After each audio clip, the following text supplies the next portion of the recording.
All right, Shalom. It's your brother Kasha Kwala coming back at you with another lesson, giving all glory, honor, and praises to Yahweh, Ba'ashem Yahushai, Ba'ashem Chakodash.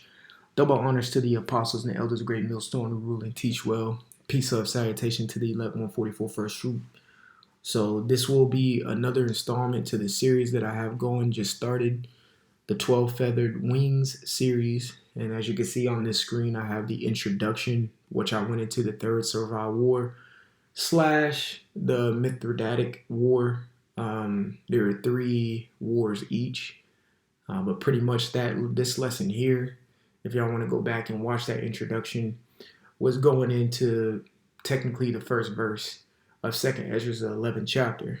So pretty much just to if you did not watch this video and you did catch wind of this one, pretty much what this series is going to do is in a whole, but bit by bit, lesson by lesson, it pretty much will go through all the Caesars and everything that kind of happened and giving brief, historical facts and things that you may want to know and need to know about 2nd Ezra's the 11th chapter. So in a sense, it's just a whole breakdown videos of 2nd Ezra's 11, but primarily speaking about the feathers that are in this chapter.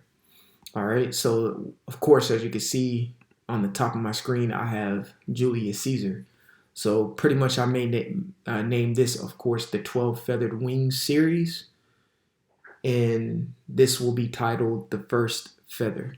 All right, and it will go kind of like so on and so forth with everything else.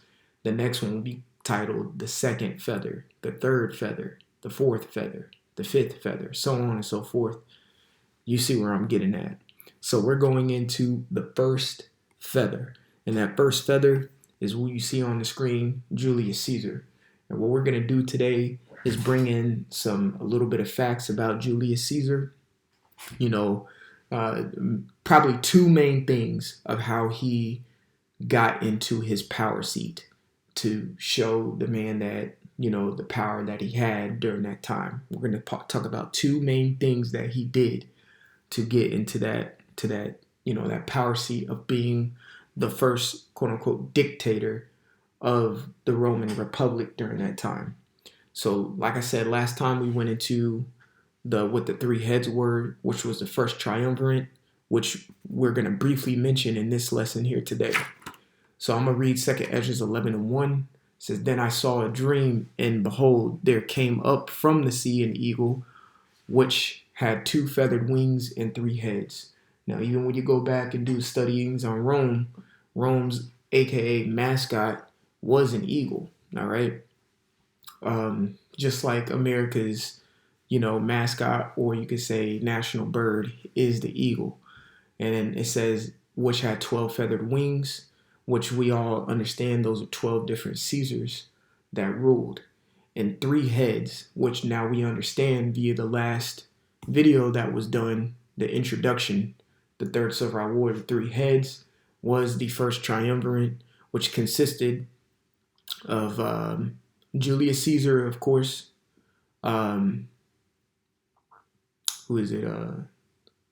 Crassus and Pompey. Okay, and of course, Crassus and Pompey, that's not their full name. You can go look it up. I think Pompey's first name is like Gasius, and I think Crassus's name is like Marcus Licinius Crassus, something like that. But y'all can go look that up and fact check me or correct me if I am wrong. You could put it in the description box below. But verse 2, going into verse 2, it says, "And I saw, and behold, she spread her wings over all the earth, and all the winds of the air blew on her and were gathered together." So pretty much in a sense, what this is meaning is the empire and the empire or the republic stretched its reign all over the earth. So that's pretty much what it was saying, okay? Because when you look at the rulership of Rome, it did rule a hefty bit of the world during that time. Which I think there's a little picture here.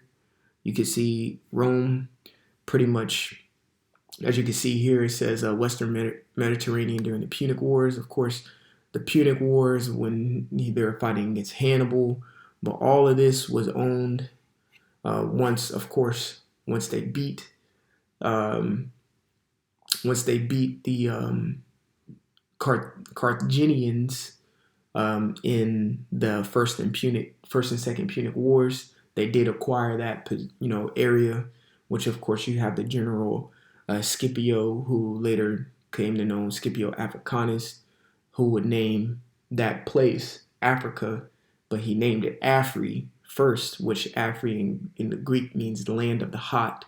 That's where you get the word Africa from, a Greek terminology, okay? But really, that's the land of Ham, okay? So, of course, you can see here, I'm going to zoom in. And this, I know I'm veering off topic, but it's here, and I want to just say it. But the battle that ended the Second Punic War was the Battle of Azama, or you could say Zuma. Sometimes people, historians spell it Z-U-M-A, and sometimes it's Z-A-M-A. But pretty much this is where Scipio came and made a flanking maneuver with Hannibal, because as you can see, Hannibal's route. All right, when you look at there, he started up here, and he actually made his way over into Italy, and he lost a lot of his men were right over here when he went into the Alps.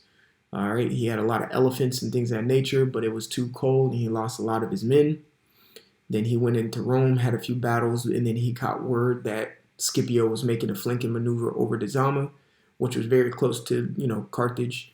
He tried to make his way over, but by the time he got over there, his forces were weak and ultimately was destroyed by the Romans. And then that was the end of the Punic War. All right, just to give you a little backstory on that. Okay, which the Punic Wars are mentioned, which I may do a series on Daniel, the 11th chapter. I think they're mentioned in there. Give me a second. 1 second. Let me open up my book. Salaki, I may be moving too fast. I know I was thinking of the Syrian Wars. Now, the Syrian Wars are mentioned in the book of Daniel, the 11th chapter. But this here, that's what happened, whatnot, blah, blah, blah. So back to this guy, Julius Caesar. So without further ado, let's get some information about this dude, Julius Caesar, real quick. But before we get there, let me read one more verse here. So we understand verse 2 means that the Roman Empire or the Roman Republic stretched its reign all over the earth.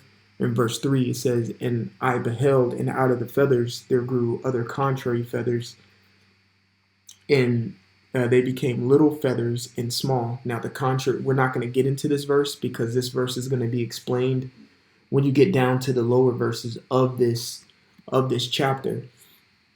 Once you get down to verse 11, it speaks about the number of contrary feathers, which the contrary feathers are Roman emperors, or that we'll get into later in the series. So we'll just hold off on this verse for now, but let's go ahead and go down to verse 4. It says, "But her heads were at rest. The head in the midst was greater than the other, yet rested it with the residue."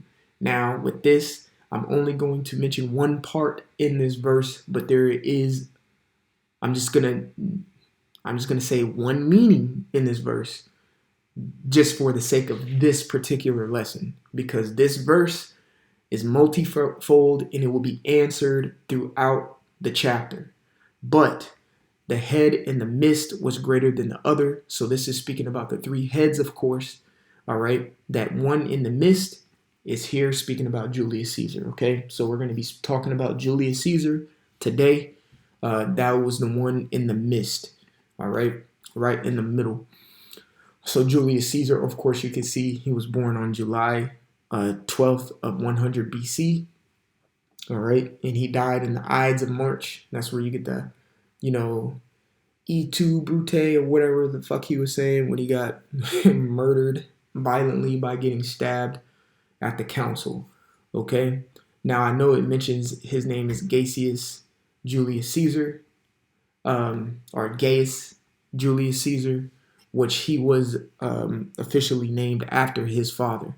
So now when you go over here to the side, I'm going to zoom in, and I'm going to scroll over, and I'm going to scroll down. He was born in Rome, so he was a true Roman. All right. And then you see his father or his parents. He has his father has the same name, so he was a junior. Okay, so just give brief facts about that. So of course he was born on July 12th, 100 BC. All right, so now just to get quickly into some things here, Julius Caesar, when he was coming up, he didn't come up super rich. Okay, he wasn't a super rich fellow or a super rich family. His father, was one of the priests of Rome, and then who his father married, of course, which is his mother. All right, going down here again, which is his mother, Aurelia. She was actually a daughter of a pretty wealthy family, but of course, just because you're a wealthy family doesn't mean you're wealthy. All right, so he didn't grow up in too much of a rich or whatever type,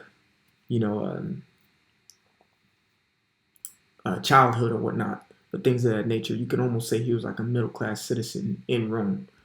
All right, and then also here too, his father had passed away when he was the age of 16. So during this time when his father passed away, there was a civil war going on in Rome. All right, there was a civil war going on in Rome. So pretty much his father was of a position, so more than likely his father was assassinated because of the position that he held of a priest. So with this happening, pretty much he had to go into exile. He had to go into hiding because, of course, there were forces against his family. And of course, back then, once you kill one, you have to kill the rest of the family. You know what I'm saying? And we'll see this when we get into what you call the year of the four emperors. But that's going to be in a very later lesson in this series. All right. So yeah, so pretty much he had to go into exile. And then on top of that, with his father died and him going into hiding, he no longer could, take the position of what his father was, which was a priest. And in Rome, if you were any type of position of a high priest or a priest status of the Roman religion or whatever, you could not join the army. So with this being said, Julius could join the army since he wasn't going to take that position. So he joined the army, and that's where he prospered. Now, he did come up under a guy named Sulla, if I'm not mistaken. Yeah, this guy right here. Okay? He did come up under this guy, Lucius Cornelius Sulla Felix. And he wasn't really, Julius knew it wasn't really privy or prudent for him to come up under this guy because he would probably assassinate Julius at any chance that he could get.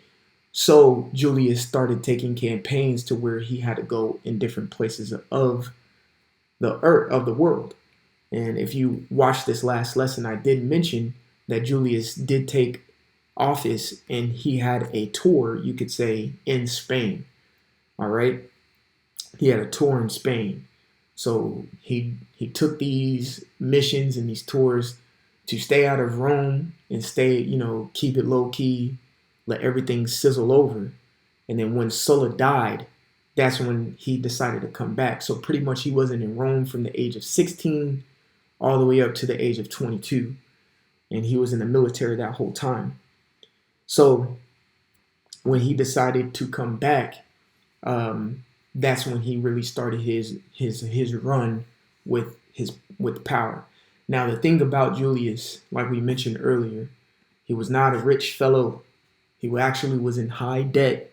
And again, if you go watch this video, I did mention that Crassus was the richest man in Rome. That's why he made an alliance with him in the first triumvirate. And Crassus really paid off half of his debt to get him in positions that he needed to be in. So Julius understood that, and that's why he decided to make Crassus a what you could say an ally. Okay. One thing Julius was really good with was his speech, and since he wasn't that great when it came to wealth, he had great ambition. He had great drive, because usually when someone has great wealth, they have a sense of complacency and a sense of what you call it, content. When someone who's always down and out, they have a great drive and ambition to get out of a certain situation, and that's exactly what Julius had. You could see that the Lord put the Spirit on this guy to be in a position of power, just like the Lord put the Spirit on Alexander the Great to do what he did. Okay? All right? So he had great speeches, which wooed the crowds, wooed the people, and ended up in turn getting people to like him, which got him into a position of election of one of the main positions that you can be in Rome. All right?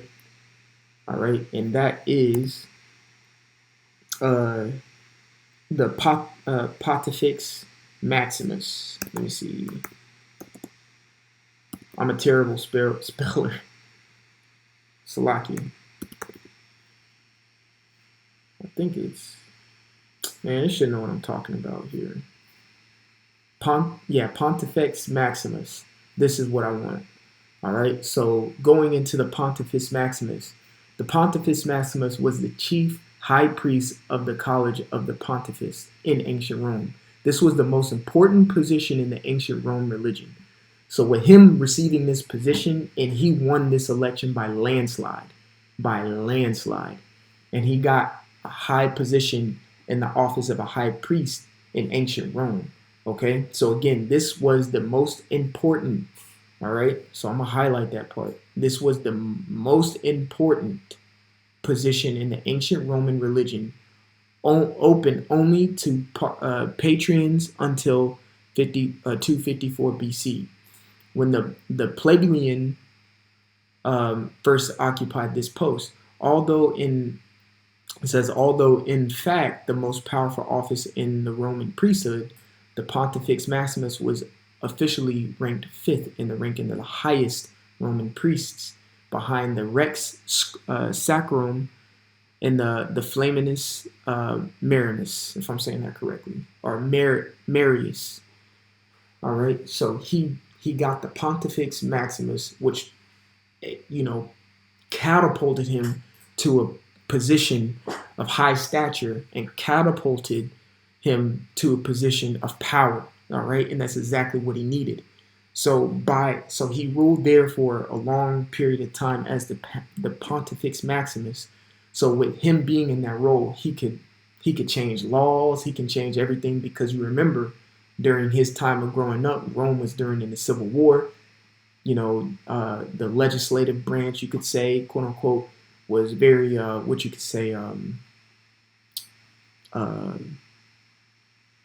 compromised. That's not the word. Rigged.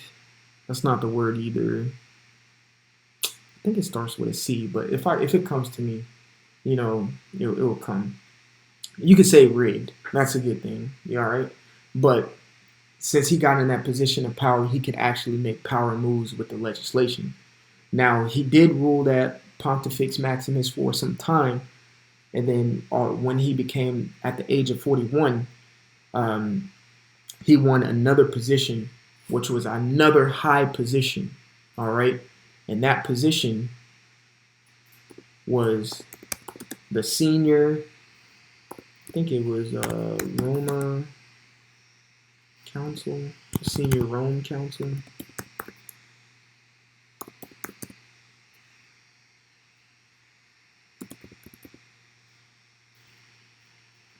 Let me see if it pops up here.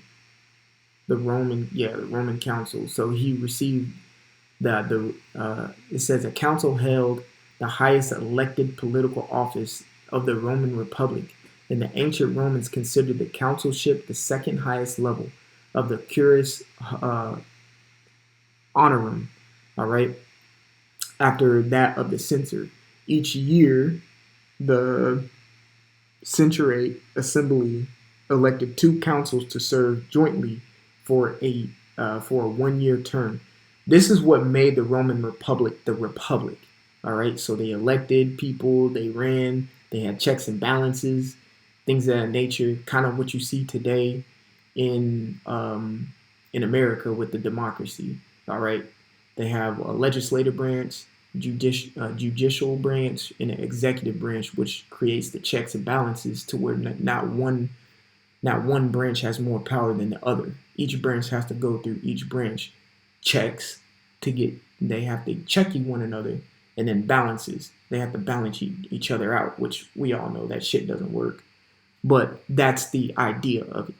All right, that's the idea of it. So he got into the Roman Council, which again was the highest elected political office.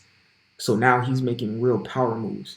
And the only way that he could get in that position was of the help of none other than what?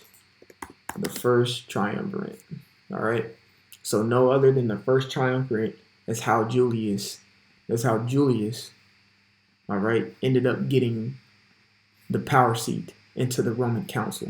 All right. Of course, by Pompey, which I mentioned in this lesson here, of course, by Pompey being a very popular individual in the Roman society, and then so the people loved him because he was a great general, and then of course of Crassus for being the richest man in Rome during that time and paying off a lot of his debts. That's how he got into that position, and him getting into that position gave both of them power as well. So those are the two main things I wanted to go through with Julius Caesar to understand how he became the first feather when we read 2nd Ezra, the 11th chapter, and how he was the one who was in the midst was in the greater than the other. So of course this is speaking about the heads. All right. So that in the three heads, who was the strongest in the first triumvirate? Julius Caesar was the strongest. Even though Crassus was the richest, Pompey might have been the most famous, but due to the ambition that Julius Caesar had for power, he became the most powerful one. So again, number 4 or verse 4, but her heads were at rest, which that is going to be explained in a later date on a later video. The head in the midst was greater than the other. So the head in the midst was Julius Caesar, and he was greater than Crassus and Pompey. All right, so that's what that means. So now we have an understanding and a breakdown of what that is. The rest will be broken down in a later video. Lord willing, I can get to it. So Lord willing, this was edifying, just to give him some edification on the first feather, which the first feather was Julius. Out of those 12 feathers, the first feather was Julius Caesar. So he was part of the three heads and also one of the first feathers of the 12 feathers. So that gave a backstory on how he rose into power and how he got into the power of, rulership. He went through legislations, but the main thing was the Pontifex Maximus, and of course getting into the Roman Council, which is higher position than the Pontifex Maximus. All right. So Lord willing, this was edifying. I want to give all glory, honor, and praises to Yahweh Ba'Shem Yahawashi Ba'Shem Chakwadash. Double honors to the apostles and elders of Great Millstone who rule and teach well. Peace, love, salutation to the elect 144, first fruit, Brother Kasha Kwam. Till the next time, I want to say shalom. And like always, repent, for Yahawashi is coming back sooner than what me and you believed. Shalom.